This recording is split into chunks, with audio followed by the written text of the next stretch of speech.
जगन्नाथ जय पंचसखा। यह हूँ महापुरुष श्री श्री अच्युतानंद महापुरुषंकर चकड़ा मनन जो थे कि सबु गुप्त भक्तंकर लिस्ट अच्छी लिखाई जहाँकि आमर पोथी उद्धृत हो देखा। चलतु आज आम देखा कटक भक्तंकर आज सब कटक जो भक्त सब अच्छा विषय किसी खबर आम नवा देखु।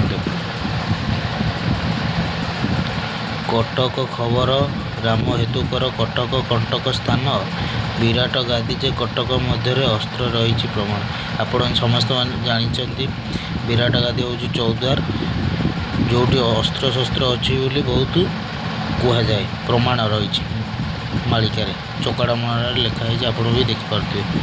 बिड़ानासी ठारे एक अंध अच्छी परम भक्त अटई नाम आश्रा करी पेट को पोषई मूर्खता पण को बही। आमर बिड़ानासी आप जानते कटक बिड़ानासी से गोटे अंध भक्त अच्छी परम भक्त नाम आश्रा करी ठाकुर नाम को आश्रा करी से तार पेट पोषाऊँच जमी हो। कटक चौद्वार हेब हाणगोल जोबरा घाट को अना कालिया बदारे श्मशान कालीजे बाहर हो सीना। कटक चौद्वार से कही जोबरा घाट आप जानते आनिकट ब्रिज जोबरा घाट कालिया बदा पूरा नदी कूल को महानदी कूल को ये श्मशान काली अच्छा से हाणगोल हम बोली दर्शा जा। बारवाटी गादी ऐशान कोण कौस्तुभ मणि अच्छी एक वैष्णव 3:33 बाहर करवा आसी बारवार पुणी कौच बारवाटी गादी जहाँ को कहते कंस राजार जगती दरगाह बजार मालाखाना अटे तागे कहली अच्छी। बारवाटी गादी आप देखते कटक दरगाह बजार कथा उठी ताने से एरिया भितर से जिनसटी अच्छी से जो संकेत देती ठारगार पाठ से हिसाब से गोटे वैष्णव आसवे जी कि सेटा उद्धार करेंगे मणि कौस्तुभ मणि अच्छी। या तो साधारण कथा नुह ये महापुरुषों ठारगार आम भी साधारण मनीष एत सहज जिनटा को बुझीपर जो मैंने भी बुझीपर ये जिनटी कमेंट करके जनइबे। कटक कटीर बहिब रुधिर तोप गरजीव तही कटक कटीजे कंस ग्राम देवी बेलू बाहर हुए। कटक कटीरे बहिब रुधिर तोप गरजीव जो आम युद्ध चौद्वार कथा कहले सब तोप अस्त्र मान रही से समय घटव बोली एथुरु सूचना टी मिलूँ। नराज ठाबरू गोलजे चहल फते मुखा नदी कूल बालिकुदे लीला प्रकाश होइब अच्युत वचन सार। नराज ठाबरू गोल भी हो पारे जो आम नदी कूले किसी किसी लिखाई आम तो सब जिनस बुझी होने जहाँ भी मुझे बुझीपार जहाँ आपको टी कहूँ आपड़ भी जहाँ जापर कमेंट मध्यम जनइबे। डगर पड़ा जे 19 गुप्तरे करती कर्म बिड़ानासी कूल काठजोड़ी तट भक्त नाम उत्तम। देखो भक्त ना भी लिखाई ये काठजोड़ी कूल बिड़ानासी भक्त ना उत्तम से कौन कार्य करती भी ता लिखा हो। मला मला डाक हेब 7 थर मंत्र अणा अक्षर धर मला साइटे धरा हेब चोर सत्य सत्य ही गिरफ से कही मला मला डाक भी हो पारे आगु को शून्यवाणी तेणुक अणाकार मंत्र को धर अणाकार हूँ अघर बाट ता मुझे को जिते शून्य सहित आउ थे पढ़ी से बड़े से अणाकार घर पाठ टिके निश्चय आपन को देखेबी आ कहि। अनंत जुग को उड़ू अच्छी बाना यह न जानती कई रणगोल हेब चौछकीटारे तते मु तेली बुझाई। अनंत जुगर उड़ू अच्छी बाना न जानती कई रणगोल हेब चौछकीटारे ये सब गोटे गोटे कौ संकेत देती कौ जगार हम जोटा अनंत जुगर अच्छी या तो साधारण मनीष ये कथा को जापर। शुण रामदास चकड़ा मरण मूर्खे नगर प्रकाश नोहिला नोहिला पड़ुव हुरी भक्त जान अवश्य।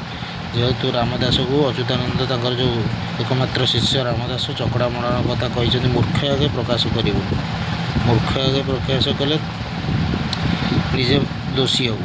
काठजोड़ी कूले बहु लीला हेब भक्त अच्छा गुप्तर कर्म करुँच गुरु आश्रित नाम ब्रह्म को करी सार। काठजोड़ी तीर नदी तीर बहुत लीला अच्छी सब गुप्तर अच्छा गुरु आश्रित ही नाम ब्रह्म को ଧରି ସେମାନେ କର୍ମ କରି ଚାଲିଛନ୍ତି। ନୂଆ ରାସ୍ତା ହେବ କଟକ ସହର ହାଣଗୋଳ ସେହିଦିନ ଦିବସରେ ପୁଣି ଉଲ୍କାପାତ ହେବ 27 ଅଙ୍କ ପୁଣ। ଆପଣ ଏଇଟାକୁ ମନେ ରଖନ୍ତୁ, ନୂଆ ରାସ୍ତା ହେବ କଟକ ସହର। ଆମର ଯେମିତି ତ୍ରିଶୂଳିଆରୁ ବ୍ରିଜ୍ ହେଇଛି କଟକ ସହରକୁ ଲାଗିଛି ନୂଆ ରାସ୍ତା ସବୁ ଦେଖନ୍ତୁ ଗୋଟେ ଗୋଟେ। ସେଇଠୁ କହିଛି କ'ଣ ହାଣଗୋଳ ହେବ ଦିବସ ପୁଣି ଦିନରେ ପୁଣି ଉଲ୍କାପାତ ହେବ 27 ଅଙ୍କ ପୁଣ। 27 ଅଙ୍କ ପୁଣ ହେଇପାରେ 2027, କାରଣ ଏବେ ମୀନ ଶନି ଚାଲିଛି, କିଛି ବି ହେଇପାରେ। ଆପଣ ଯେଉଁଟା ନ ଭାବୁଥିବେ ବି ସେ ଜିନିଷ ହେଇଯିବ। ଆପଣ ଯେବେ ଏତେ ବିଶ୍ୱାସ ବି କରିପାରିବେନି। ବିରିବାଟି ପାଖ ତାରିଣୀକୁ ଦେଖ ତହିଁ ହଣା ଲାଗିଯିବ, ଅପୂଜା ସମାଧି ପୂଜାଟି ପାଇବ ମୋ ବଚନ ଅଟେ ଦେବି। ବିରିବାଟି ପାଖ ତାରିଣୀ ଆପଣ ଜାଣିଥିବେ, ଚାଉଳିଆଗଞ୍ଜ ଦେଇ ଗଲା ପରେ କିଛି ବାଟ ସେଇ ସିଧା ରୋଡ଼ରେ ଆପଣଙ୍କର ବିରିବାଟି ତାରିଣୀ ପଡ଼ିବ, ଯାହାକି କଟକ ଜିଲ୍ଲାରେ ଯାଉଛି। ତହିଁ ହଣା ଲାଗିଯିବ, ସେଠି ବି ହଣାଗଡ଼ ଲାଗିବ, ଅପୂଜା ସମାଧି ପୂଜାଟି ପାଇବ।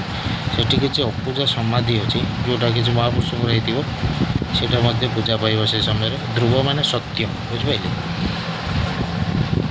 କଟକ ନଗର ଦାନ୍ତୁଆଣୀ ସ୍ଥାନ ହାଡ଼ିବନ୍ଧୁ ଭକ୍ତ ଅଛି, ଲୀଳା ଯେ ପ୍ରକାଶ ସେ ସ୍ଥାନରେ ହେବ ତୋ ଆଗରେ କହିଲି ବାଛି। ଆପଣ ଏଇ ଜାଗାଟିକୁ ଟିକେ କଟକ ନଗରରେ କେଉଁଠି ଦାନ୍ତୁଆଣୀ ହାଡ଼ିବନ୍ଧୁ ଭକ୍ତ ଅଛି, ଯଦି ବି ଆପଣ କିଏ ପାଖାପାଖି ଜାଣିପାରୁଥିବେ କମେଣ୍ଟ ମାଧ୍ୟମରେ କିଛି ଜଣାଇବେ। ମହାନଦୀ କୂଳେ ସେ ଗଡ଼ଗଡ଼ିଆ ମହାଦେବ ଅଛନ୍ତି ରହି, ବାଲି ପଡ଼ିଆରେ 12 ହାତ ଖଣ୍ଡା ସେଦିନ ବାହାର ହୋଇ।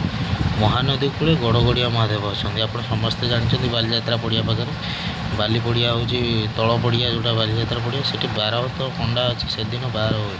ଏଇ ଯେଉଁ କଥାଟି ହୁଏତ ହେଇସାରିଛି, ନହେଲେ ଆଗକୁ ହେଇପାରେ, ଏଇଟା ଆମ୍ଭେ ଏତେ ସିଓର ନୁହଁ, କାରଣ ଏଇ ଜିନିଷ ବି ଘଟି ଯାଇଥିବ, ନହେଲେ ପ୍ରକାଶ ହେବା ପୂର୍ବରୁ ମଧ୍ୟ ହେଇଯାଇଥିବ। ଏଇଟା ଗୁପ୍ତ ଜିନିଷଟା ଆପଣ ଦେଖନ୍ତୁ। ଆଦ୍ୟ ମାର୍ଗଶିର ନବମୀ ତିଥିରେ ସେ ଖଣ୍ଡା ବାହାର ହେବ, ଚାମଡ଼ାମାନଙ୍କ ମେଳ ଲାଗିଯିବ ରକ୍ତ ଧାରା ବହିବ। କ'ଣ କହିଛି? ଆଦ୍ୟ ମାର୍ଗଶିର, ଏ ମାର୍ଗଶିର ଆରମ୍ଭ ମାସରୁ ନବମୀ ତିଥି ବି ଦେଇଛି। କେଉଁ ବର୍ଷ ମସିହା ଗୁପ୍ତ, ଅଙ୍କ ସାଲ ଗୁପ୍ତ। ଖଣ୍ଡା ସେଠୁ ବାହାର ହେବ, ଚାମଡ଼ାମାନଙ୍କ, ଏଇ ଅର୍ଥଟା ମୁଁ ବୁଝିପାରୁନି, ଆପଣମାନେ ଯଦି କିଛି ବୁଝିପାରିବେ କମେଣ୍ଟରେ ମଧ୍ୟ ଜଣାଇବେ। ମେଳ ଲାଗିଯିବ ରକ୍ତ ଧାରା ବହିବ ବୋଲି କହିଛି। ଗୋଳଯୁଦ୍ଧ ହେବ ହିନ୍ଦୁ ମୁସଲମାନ ଚାନ୍ଦିନୀ ଚୌକି ଠାର, ବୀର ହନୁମାନ ବାହାର ହୋଇବେ ଲାଗିବ ମହାସମର। ଆପଣମାନେ ଜାଣିଥିବେ ଚାନ୍ଦିନୀ ଚୌକ ରାଜାଘର ମେଢ଼, ସେଇ ଯେଉଁ ଆମର ହାଇକୋର୍ଟ ପାଖ ରୋଡ଼, ସେଠାରେ କାଳେ ହିନ୍ଦୁ ମୁସଲିମ ଗୋଳଯୁଦ୍ଧ ହେବ ବୋଲି ଲେଖାଯାଇଛି। ଆଉ କୁହାଯାଇଛି ବୀର ହନୁମାନ ବାହାର ହୋଇବେ ଲାଗିବ ମହାସମର। ମୋ ଜାଣିବାରେ ସେଠି ହନୁମାନ ବି ଗୋଟେ ପୂଜା ପାଉଛନ୍ତି, ଟିକେ ଚାନ୍ଦିନୀ ଚୌକର ସେ ରୋଡ଼ କରକୁ ମନ୍ଦିର ହେଇଛି, ବଡ଼ ହନୁମାନ ହେଇଛନ୍ତି 10-15 ଫୁଟର, ସେଠି ପୂଜା ପାଉଛନ୍ତି। ସେ ହନୁମାନ ମଧ୍ୟ ବାହାର ହେଇପାରନ୍ତି, ମୁଁ ଯାହା ଇଏ କରିପାରୁଛି। ଆପଣଙ୍କର ଯଦି କିଛି ମତ ଥାଏ ଆପଣମାନେ ବି ଜଣାଇବେ। ଧର୍ମ ଯୁଧିଷ୍ଠିର ଯେ ଗୁପ୍ତରେ ବୁଲୁଛି ତାକୁ ନ ଚିହ୍ନନ୍ତି କେହି, ଠାବେ ଠାବେ ଜାଗ ଆହୁତି କରନ୍ତି ସଂସାର ମଙ୍ଗଳ ପାଇଁ। ଧର୍ମ ଯୁଧିଷ୍ଠିର ଆପଣ ଜାଣିଛନ୍ତି ପାଣ୍ଡବ ଭିତରୁ ଜଣେ, ସିଏ ଗୁପ୍ତରେ ବୁଲୁଛନ୍ତି, ଠାବେ ଠାବେ ସିଏ ସଂସାର ମଙ୍ଗଳ ପାଇଁ ଆହୁତି ମଧ୍ୟ କରୁଛନ୍ତି, କେହି ତାଙ୍କୁ ନର ଚିହ୍ନି ପାରୁନାହାନ୍ତି। କ୍ଷୀର ରୂପଧାରୀ କାଲଜଡ଼ା ପରି ଭକତ ମୋର ଅଛନ୍ତି, ଆଉ ଅଳ୍ପ ଦିନ ଦୁଃଖ ଘୁଞ୍ଚିଯିବ କହି ଦିନ ହେଉଛି। କ୍ଷୀର ରୂପଧାରୀ ଯେମିତି ଧଳା ବର୍ଣ୍ଣ, କ୍ଷୀର ଯେମିତି ଧଳା, କାଲଜଡ଼ା ଭକ୍ତ ବି ଅଛନ୍ତି ତାଙ୍କର ପ୍ରଭୁଙ୍କର, ଆଉ ଅଳ୍ପ ଦିନ ଦୁଃଖ ଘୁଞ୍ଚିଯିବ କହି ଦିନ ହେଉଛି। କିଛି ଦିନ ସେ ଯେଉଁ ଦୁଃଖ କଷ୍ଟରେ ଥିବେ, ଦୁଃଖ ଲାଘବ ହେବ ବୋଲି କହିଛନ୍ତି। ଜୋବରା ଘାଟରେ ଭକତ ପରୀକ୍ଷା, ଗୁରୁପାଦ ଅନୁସର, ମହାସଙ୍କଟରୁ ପାରି ହୋଇଯିବ ଲୀଳା ଦେଖିବୁ ନେତ୍ର। କ'ଣ କହିଲେ ନା, ଜୋବରା ଘାଟରେ ଭକ୍ତ ପରୀକ୍ଷା ହେବ। ଜୋବରା ଘାଟ ହେଉଛି ମୁଖ୍ୟ, ସବୁ ଜାଗାରେ ଦେଖିବେ ଆପଣ କଟକ ଭିତରେ ସେ ଜୋବରା ଘାଟଟିକୁ ମୁଖ୍ୟ ବୋଲି ଧରାଯାଇଛି। ଆଉ କିଛି ମଧ୍ୟ ମୁଁ ଆପଣଙ୍କୁ ଜଣାଉଛି ମୋର ସ୍ୱଳ୍ପ ସମୟ ଭିତରେ। ମୁଁ ଆଉ କିଛି କଟକର ଲୀଳା କହୁଛି ଖାଲି, ଆଉ କେତେ ଏଠି ଆଉ ଗୋଟେ ଦେଇଛି ଆମର ପ୍ରତାପ ନଗରୀ କଥା, ଧ୍ୱଂସ ପାଇବ ଅନାଦି ଭକତ ସେଠାରେ ଥିବ। ପ୍ରତାପ ନଗରୀ କଥାରେ କିଛି ଲେଖା ହେଇଛି, ଗୋଟେ ଧାଡ଼ି ଲେଖା ହେଇଛି ଆଜ୍ଞା, ସବୁ ମିଶେଇ ମାଶେଇ ଟିକେ ଲେଖା ହେଇଛି, ମୁଁ ଆପଣଙ୍କୁ ମଝିରେ ମଝିରେ କହିବି। ଏଠି ବି ଲେଖା ହେଇଛି କିଛି, ଏଠି ବି ଲେଖା ହେଇଛି କାଳିଆ ବୋଦାରେ ଜଗି ବସି ଅଛି କଟକ ସହର ଖାଇବନ୍ଧୁ ଅଛି। ଏଠି ଆଉ ଗୋଟେ ଧାଡ଼ି ରହିଲା, ଯାନବାହନର ହେବ ବିପତ୍ତି, ଶ୍ମଶାନ କାଳି ଯେ ଖର୍ପର ପାତି, କାଳିଆ ବୋଦାରେ ଜଗି ବସିଛି କଟକ ସହର ଖାଇବ ଧଞ୍ଚି। ଚଉଗଞ୍ଜ ଅଛି ଜୀବନ ସ୍ଥାନ, ସେଠାରେ ହୋଇବ ହାଣ ପ୍ରମାଣ, ରକ୍ତ ବି ଶାନ୍ତି ହେବ ପ୍ରତି ଦିନ ହେଉଛି ଭାବି। କିଛି ଲେଖା ହେଇଛି, ଓଳିଏ ଭାରତ ଯୁଦ୍ଧ ସରିବ, କଟକ ସୂତାକଳ ବସିବ। କଟକରେ ସୂତାକଳ ଆଗରୁ ଥିଲା ବୋଧେ, ମୁଁ ଯାହା ଜାଣିବାରେ ସୂତାକଳ ଚୌଦ୍ୱାରରେ କି କେଉଁଠି ଥିଲା, स्थଳ ଆପଣମାନେ ଟିକେ କମେଣ୍ଟ କରି ଜଣାଉଥିବେ। ଶିଖରପୁରରେ ଲାଗିବ ଗୋଳ ତପୋବନରେ ପଡ଼ିବ ଚହଳ। ଶିଖରପୁରରେ ଲାଗିବ ଗୋଳ, ଏଇ କଥା ଗୁଡ଼ା ମୋତେ ଟିକେ ପୁରୁଣା ଲାଗୁଛି, ଯେମିତି ବିତି ଯାଇଛି। ଆପଣ ଟିକେ ଜଣେଇବେ ମୋତେ, ଯିଏ ଜାଣିଛନ୍ତି ଜ୍ଞାନୀ ଗୁଣୀ ବ୍ୟକ୍ତି। ଆଉ କିଛି ଯିବା ପ୍ରତାପ ନଗରୀ କଥା ଟିକେ ଆମେ ପାଇଲେ। ଚାଲନ୍ତୁ ଆଉ ଅଳ୍ପ କିଛି ଦେଖିଦେବା। ସ୍ୱଳ୍ପ ସମୟ ଭିତରେ ମୁଁ ଆପଣଙ୍କୁ ଯାହା ପାରିବି ଦେଖେଇ ଚାଲିବି। ଦେଖିବା ଆଉ କ'ଣ କିଛି ଅଛି ଯଦି ଥିବେ। ଦେଖନ୍ତୁ ପ୍ରତାପ ନଗରୀ କଥା ଲେଖା ହେଇଛି। ପ୍ରତାପ ନଗର ଅଛି କାଠ ଯୋଡ଼ି କୂଳ, ସେଠାବରେ ଜାଗୁଳାଏ ଧରିଛି କର୍ପର। ରୁଧିର ପିଇବ ସେଇ ଦେଇ ସିଂହ ରଡ଼ି, ସେ ଶବ୍ଦ ଘାତରେ ପାପି ପଡ଼ିବେଟି ଝଡ଼ି।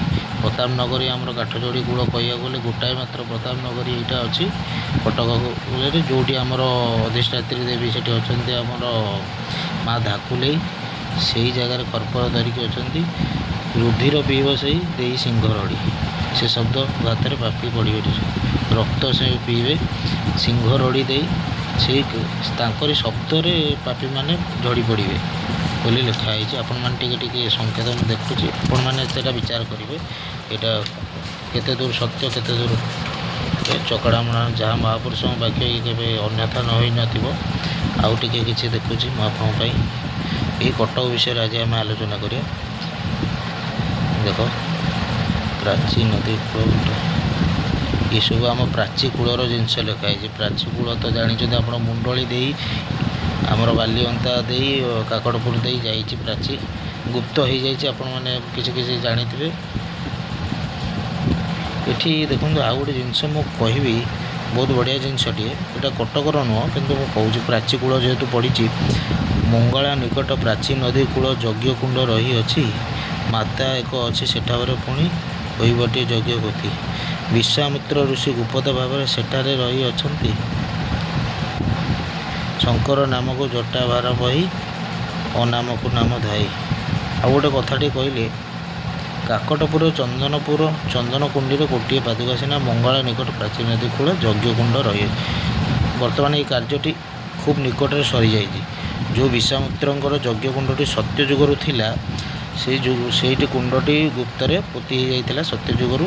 ସେଇ ଜାଗାରେ ଏକ ମହାପୁରୁଷ ଯାଇ ସେଠୁ ସେ କୁଣ୍ଡକୁ ଉଦ୍ଧାର କରି, ଆଉ ସେ କିଛି ବେତ ମଧ୍ୟ ପ୍ରାପ୍ତ ହୋଇଥିଲେ।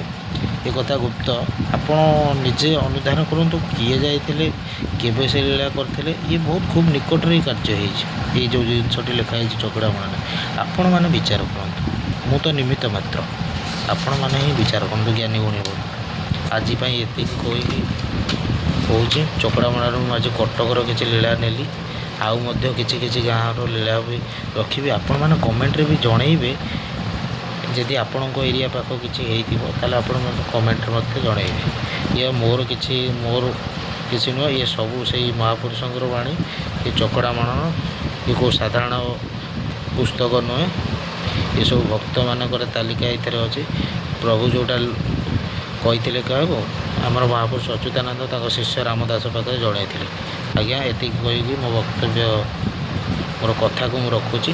ଜୟ ଜଗନ୍ନାଥ, ଜୟ ପଞ୍ଚାଶକା। ତ୍ରୁଟି ଥିଲେ ମାର୍ଜନା କରିବେ। ରହୁଛି।